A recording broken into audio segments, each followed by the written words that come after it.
Hey, in this video, I'll show you how to use the filters. So if you go to the stocks page, and then if you go over to the right, I'll actually collapse this menu so we can see more.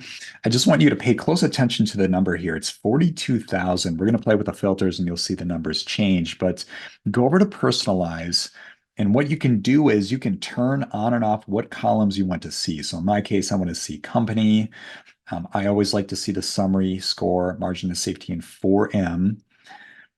I've got the fair value. I'd like to see, of course, share price, currency, country, and then a few other fields I have turned on.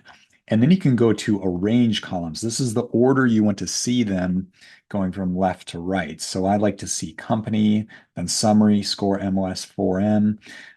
I see here dividend and dividend yield. I'm actually going to drag up the 5-year returns and 10-year just above it. We'll hit apply. And then you'll see the columns over here in the order you want to see.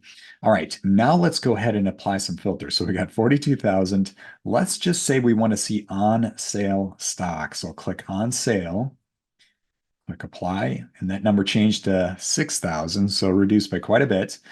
And let's go ahead and you can click this little number here. This shows what other columns are not shown. That'll expand it out.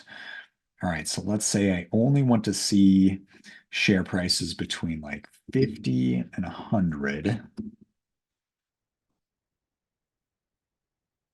All right, that reduced to 548 stocks.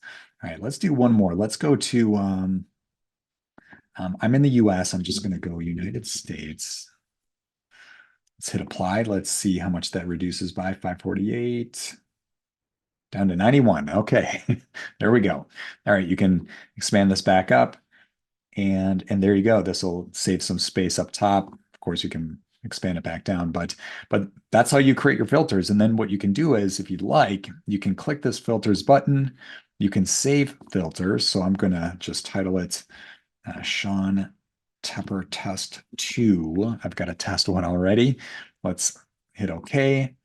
And there you go. So every time you come back to the tool, your filter will be saved for you. You can just go ahead and click that and bring it back up. I've got a whole bunch in here, you can see, but that way I can save myself time coming back to the tool.